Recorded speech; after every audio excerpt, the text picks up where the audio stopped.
Creí que era la mujer más amada de aquella familia, hasta que un sobre blanco destruyó todo lo que pensé que era verdad, y lo que vino después nadie lo vio venir.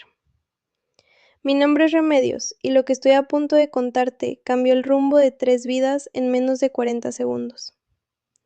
Conocí a Cástulo en una feria de libros usados, un martes lluvioso de octubre que olía a papel viejo y café barato. Él estaba hojeando un ejemplar desgastado de un poeta boliviano que yo llevaba buscando desde hacía meses. Se lo disputé. Terminamos tomando ese café bajo un toldo improvisado, con el libro entre los dos, leyendo en voz alta fragmentos al azar. Esa noche me mandó un mensaje que decía solo, el verso de la página 42. Lo busqué. Decía, vine a este mundo únicamente para encontrarte. 3 años después teníamos a Inmaculada. Inmaculada llegó al mundo con los ojos abiertos, como si ya supiera dónde estaba. Tenía el cabello oscuro de Cástulo, la nariz pequeña de mi madre y una forma de reír que yo nunca supe de dónde había heredado, ruidosa, sin vergüenza, lanzada desde el vientre con una honestidad que los adultos perdemos con los años. Desde el principio, Cástulo la miraba con esa mezcla de asombro y miedo que tienen los hombres que nunca se creyeron capaces de amar tanto. La madre de Cástulo se llamaba Norberta. No sé si existe otra palabra en el idioma que capture la exactitud de lo que era Norberta. No era malvada de forma obvia, era de esa clase de maldad fina, la que se disfraza de preocupación, la que sonríe mientras hunde el cuchillo, la que nunca levanta la voz porque no necesita hacerlo. Desde el primer día que entré a su casa, sentí que me estaba evaluando. No como suegra evalúa a la novia, como fiscal evalúa a la acusada. Durante el primer año de nuestra relación, Norberta me hizo comentarios envueltos en seda. Qué curioso que Inmaculada no tenga tu color de piel, Remedios. O Cástulo de pequeño también era así de inquieto, aunque la verdad es que tú tampoco te quedas quieta, ¿verdad? Frases que por separado eran inofensivas, juntas formaban un mapa. Había una en particular que se me quedó grabada. Fue en el cumpleaños de Inmaculada, el segundo, cuando la niña todavía tambaleaba al caminar y se caía hacia adelante con la confianza absurda de quien no ha aprendido aún que el suelo duele. Norberta la estaba observando comer su pedazo de pastel con ambas manos, la cara cubierta de crema, riendo con esa risa suya que tomaba todo el cuerpo. Y Norberta dijo, casi para sí misma, pero suficientemente alto para que yo la escuchara. Es curioso cómo los hijos se parecen más a unos que a otros. Luego me miró con esa sonrisa fina y añadió, ¿no crees, Remedios? Cástulo no lo escuchó. Estaba sacando fotos. Yo sonreí. Dije que sí, que era muy curioso. Luego fui a la cocina a buscar más servilletas y me quedé apoyada en el fregadero durante 30 segundos, respirando, mirando el grifo, diciéndome que era una frase sin importancia, dicha por una mujer que me quería poco, y que eso no tenía por qué arruinarme el cumpleaños de mi hija. Pero las frases sin importancia, cuando se acumulan, se convierten en otra cosa. Yo las ignoraba. Cástulo las ignoraba, o eso creíamos. Lo que no sabíamos era que Norberta llevaba meses construyendo algo, recolectando algo, esperando el momento exacto para usarlo. El domingo en cuestión era uno de esos domingos de invierno que piden mantas y silencio. Habíamos llegado a casa de Norberta a la 1 del mediodía, con Inmaculada dormida en el asiento trasero y un pan de queso que yo había hecho la noche anterior porque Cástulo dijo que a su madre le gustaba. Me había esforzado en ese pan, esfuerzo innecesario, lo supe después. La casa de Norberta siempre tenía ese olor a lavanda artificial que yo asociaba a los hospitales. Todo estaba en su lugar, con una precisión que daba más angustia que calma. Los cuadros colgados con nivel, los cojines alineados, las fotos familiares enmarcadas en la misma pared de siempre, donde Cástulo aparecía en distintas edades, pero siempre con la misma expresión seria, como si la cámara lo hubiera sorprendido pensando en algo importante. Almorzamos casi en silencio. Inmaculada comió la mitad de su plato y luego se escurrió bajo la mesa para jugar con el gato de Norberta, un animal enorme y gris que se llamaba Procopio. y que toleraba a los niños con la misma resignación con que toleraba la existencia en general. Norberta sirvió el postre, un flan que nadie pidió. Lo que sí noté, aunque no le di importancia en el momento, fue que Norberta había estado especialmente amable durante toda la comida. Demasiado amable. Me preguntó por mi trabajo, por mis padres, por si habíamos pensado en pintar el salón de otro color como le habíamos dicho que queríamos hacer. Hizo preguntas con interés genuino, o lo que parecía interés genuino, la clase de atención que te hace sentir vista, pero que, mirándolo ahora, era la atención que le prestas a alguien justo antes de hacerle daño. Como si quisiera almacenar imágenes de cómo eran las cosas antes de cambiarlas para siempre. Cástulo estaba relajado, más de lo que solía estar en casa de su madre. Se había tomado 2 copas de vino blanco y hablaba de un proyecto en el trabajo con esa energía que le ponía cuando algo lo entusiasmaba de verdad. Yo lo escuchaba y pensaba que era una buena tarde, que quizás me había equivocado sobre Norberta, que quizás las cosas iban mejorando poco a poco y yo simplemente no lo había querido ver. Entonces sacó el sobre. Fue entonces cuando sacó el sobre. Lo hizo con una lentitud calculada, como quien ha ensayado el gesto. Lo deslizó por el mantel blanco hacia el centro de la mesa, hasta quedar exactamente frente a Cástulo.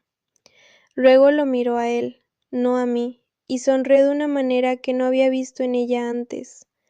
No era la sonrisa de alguien que da una buena noticia, era la sonrisa de alguien que lleva mucho tiempo esperando este momento. Dijo: «Creo que necesitas ver esto».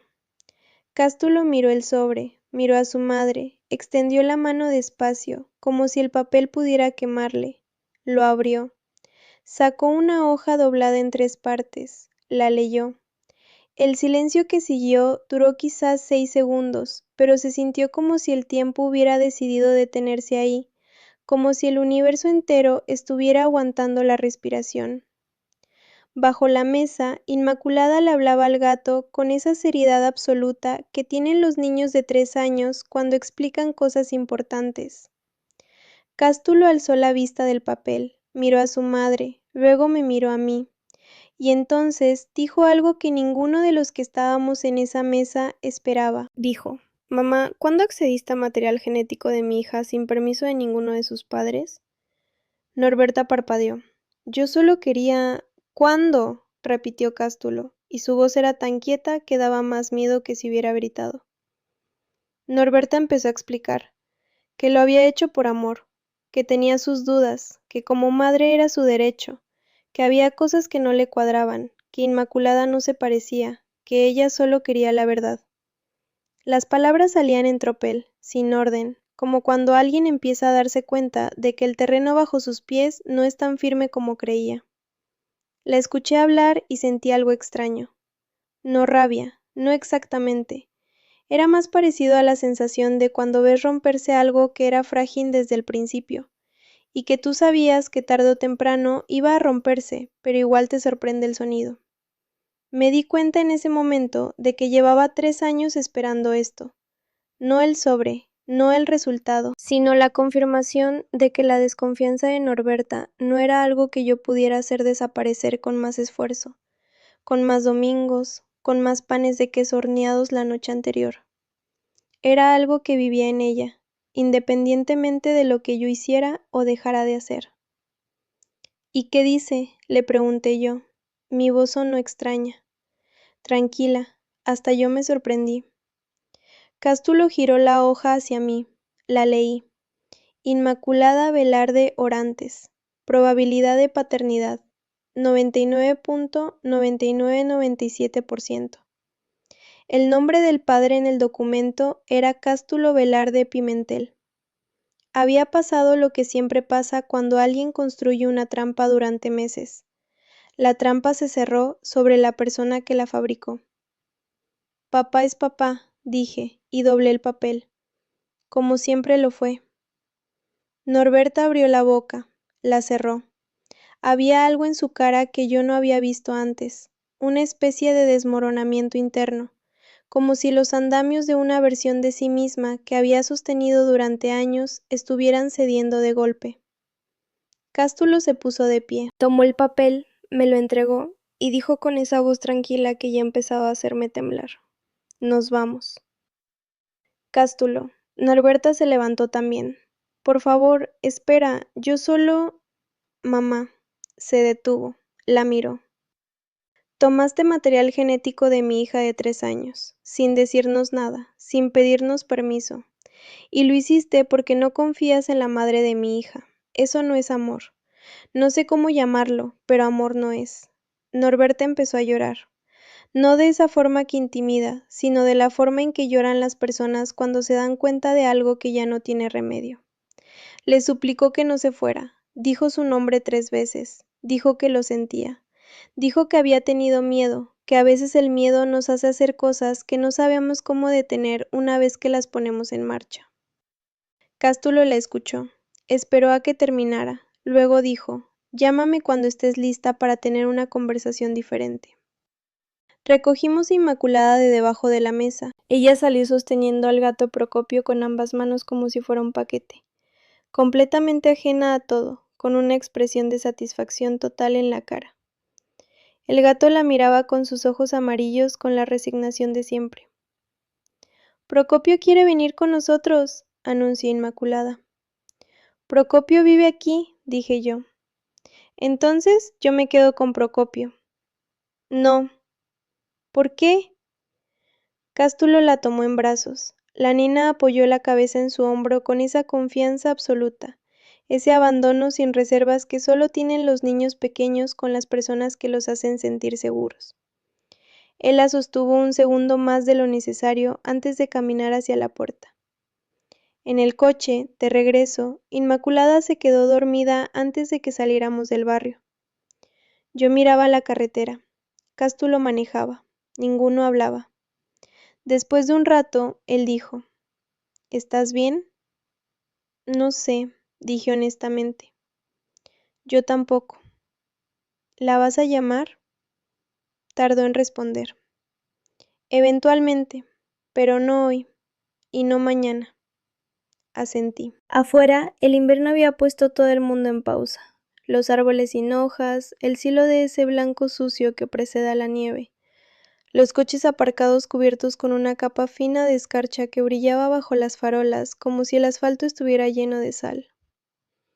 Pensé en Norberta sola en esa casa con olor a lavanda artificial, y los cojines alineados, y el gato Procopio, que ahora tendría que consolar a alguien que no sabe recibir consuelo. Pensé en cuánto tiempo había invertido en construir su sospecha. Cuántos domingos había pasado observando a Inmaculada, buscando en su cara lo que quería encontrar. Cuántos cumpleaños, cuántas cenas de Navidad, cuántas tardes de invierno con flan que nadie pidió. Cuánto esfuerzo dedicado a desmontar algo que nunca estuvo roto. Pensé también en mí, en todos los domingos que yo había llegado con panes horneados y sonrisas preparadas y paciencia reservada, construyendo algo que se suponía que era un puente, pero que en realidad era solo yo caminando en una dirección que la otra persona nunca tuvo intención de recorrer. Hay algo profundamente agotador en haber hecho tanto esfuerzo para ganarte el afecto de alguien que había decidido de antemano que no te lo iba a dar. Pero también pensé en Cástulo. En los 6 segundos que tardó en leer ese papel y entender no solo lo que decía, sino todo lo que implicaba. En que no me preguntó nada. No hubo una décima de segundo de duda. Solo esa voz tranquila preguntando cuándo su madre había accedido a material genético de su hija sin permiso. Eso era lo que valía. No el resultado del papel, que confirmaba lo que los dos ya sabíamos, sino la velocidad con que él había elegido en qué dirección mirar. Y pensé en lo que significa desconfiar de esa manera. No de mí, de su propio hijo, porque en el fondo, una prueba de ADN no es una acusación hacia la madre, es una duda sobre el padre. Es decirle a tu hijo: no te creo capaz de saber si esta mujer te engañó, yo lo tengo que verificar por ti. Es quitarle la agencia, es tratarlo como a un niño que necesita que su madre gestione sus propias traiciones. Eso era lo que Cástulo había entendido en esos 6 segundos de silencio mientras leía el papel. No estaba enojado porque el resultado hubiera podido ser diferente. Estaba enojado porque su madre había decidido, en secreto, que él no era suficiente para manejar su propia vida. Llegamos a casa. Metimos a Inmaculada en la cama sin despertarla, con los zapatos puestos porque Cástulo dijo que si la movíamos demasiado abría los ojos y entonces no habría forma humana de volver a dormirla. Tenía razón. Conocía a su hija.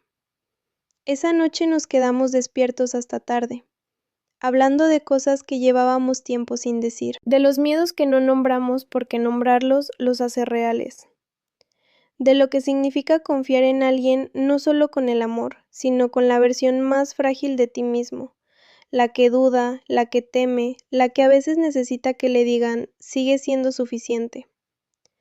Hablamos de los primeros meses después de que nació Inmaculada, cuando los dos estábamos tan agotados y tan enamorados al mismo tiempo, que era difícil saber cuál de los dos sentimientos dominaba. De cuando tuvimos la primera pelea grande y nos quedamos en silencio en lados opuestos de la cama y ninguno quería ceder primero. Pero al final, Cástulo extendió la mano en la oscuridad y yo la tomé sin decir nada, y eso fue suficiente. Cástulo me dijo que lo que más le pesaba no era lo que su madre había hecho, sino haber tardado tanto en ver el patrón. Los años de comentarios finos, las preguntas envueltas en seda, los silencios cargados en los domingos de invierno. Yo veía las piezas, dijo, pero no quería armar el rompecabezas porque sabía lo que iba a salir. ¿Y ahora? Ahora ya está armado, no lo puedo desarmar. ¿Qué vas a hacer con él? Miró el techo un momento. Guardarlo, no tirarlo, porque es parte de la historia, pero no voy a vivir dentro de él. Le pregunté si sentía que su madre lo quería. Tardó en responder. Cuando lo hizo, dijo, sí, pero creo que quiere una versión de mí que nunca existió.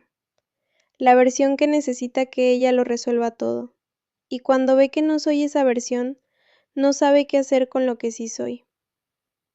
Nos quedamos callados un rato, con eso flotando entre nosotros. Luego Cástulo dijo, ¿tú qué quieres de todo esto? Pensé en lo que quería de verdad, no en lo que era razonable querer. Quiero que Inmaculada tenga a su abuela. Quiero que las cosas sean diferentes a como eran. No sé si pueden serlo, pero quiero intentarlo desde un lugar honesto, no desde la cortesía que cubre cosas que no se dicen. Cástulo asintió despacio. Eso es lo más difícil, dijo. La honestidad real es la que más miedo da, mucho más que los sobres. 3 semanas después, Norberta llamó, no para justificarse, para decir que lo sentía, que se había sentado con una libreta y había escrito todo lo que tenía miedo de perder, y se había dado cuenta de que el miedo la había llevado a hacer exactamente lo que más temía, alejarlo. Que había ido a ver a alguien, una mujer mayor que ella, medio terapeuta, medio bruja, dijo, que le había preguntado una sola cosa. ¿Cuándo fue la última vez que confiaste en alguien sin pedir garantías? No tenía respuesta. Eso le dijo más que cualquier explicación que yo hubiera podido darle. Cástulo fue a verla solo, sin mí, sin Inmaculada. Tardó 4 horas. Cuando volvió, no me contó todo lo que hablaron, y yo no le pregunté.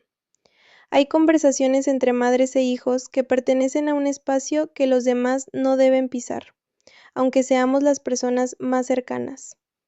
Lo supe cuando vi su cara. Algo pesado seguía ahí, pero algo pesado también se había ido. La primera vez que Norberta volvió a ver a Inmaculada fue en un parque, un sábado de febrero que hacía un frío indecente. Inmaculada corrió hacia ella gritando su nombre, con esa entrega total que tienen los niños que no guardan rencor porque todavía no saben cómo hacerlo. Norberta la recibió en brazos y la sostuvo más tiempo del que yo la había visto sostener a nadie. La observé desde lejos. Había algo diferente en ella, en Norberta. Algo que no supe identificar de inmediato, pero que con el tiempo aprendí a reconocer. Era la diferencia entre alguien que sostiene a una persona porque la quiere y alguien que la sostiene porque la examina. Por primera vez, Norberta simplemente la sostenía. No la miraba buscando algo, no comparaba rasgos, no calculaba probabilidades. Solo tenía a su nieta entre los brazos y dejaba que eso fuera suficiente. Inmaculada se escapó rápido, como siempre, porque los columpios reclamaban su atención con urgencia irresistible. Norberta se quedó de pie mirándola correr, y en su cara había esa expresión que yo ya describí y que entonces no supe nombrar. Yo estaba en un banco, a 10 metros de distancia, con las manos en los bolsillos y el viento en la cara. Cástulo se sentó a mi lado. Me ofreció la mitad de su bufanda. ¿Cómo te sientes?, preguntó. Pensé en eso un momento, como alguien que sobrevivió a algo que no sabía que estaba pasando hasta que ya terminó. Él asintió. Sí, así me siento yo también. Inmaculada gritó desde el columpio. ¡Mamá, mira qué alto llego! La miré. Llegaba bastante alto. Le dije que muy bien, que tuviera cuidado, que no se soltara. Las 3 advertencias inútiles que les das a los niños cuando están haciendo algo que les da alegría y tú solo quieres que sigan haciéndolo, pero el miedo te obliga a hablar de todas formas. Norberta se acercó y se sentó en el banco de al lado, no en el nuestro, sino en el siguiente, dejando una distancia que era respetuosa sin ser fría. No dijo nada durante un rato. Los 3 miramos a Inmaculada columpiarse con esa seriedad absoluta de quien está haciendo algo muy importante. Luego Norberta dijo, sin mirarnos, tiene la risa de Cástulo cuando era pequeño. Era la primera vez que Norberta decía algo sobre el parecido de Inmaculada que no tenía doble filo. Yo no dije nada, Cástulo tampoco, pero él le puso la mano en el brazo a su madre un segundo, solo un segundo, y ella sintió como si eso fuera todo lo que necesitaba escuchar. No sé si Norberta y yo llegaremos a ser amigas. No creo que eso sea necesario ni posible, pero sé que algo cambió aquella tarde de febrero en el parque. Algo silencioso y real, del tipo que no se celebra, pero que se nota en los pequeños gestos cotidianos, en la forma en que me pasa la sal sin que yo la pida, en cómo ahora le pregunta a Inmaculada qué sueña en lugar de examinarla buscando rasgos que no existen. Lo que aprendí de todo esto no es lo que esperaba aprender. No aprendí que la familia es un campo de batalla. Aprendí que el miedo es una forma de amor que se ha perdido a sí misma. Que la desconfianza es muchas veces una herida que alguien lleva tanto tiempo cargando que ya no recuerda cómo se le hicieron. Que la reacción de Cástulo aquella tarde no fue heroica ni dramática. Fue simplemente la de un hombre que sabía quién era y no iba a dejar que nadie, ni siquiera su madre, le dijera lo contrario. Y aprendí que Inmaculada, que ese día dormía bajo la mesa, con un gato enorme y gris llamado Procopio, sin tener ni idea de lo que pasaba sobre su cabeza, era ya, a los 3 años, la persona más sabia de esa mesa, porque ella nunca necesitó un sobre para saber a quién pertenecía. Si esta historia te llegó al pecho, dale like y suscríbete, hay mucho más por contar aquí.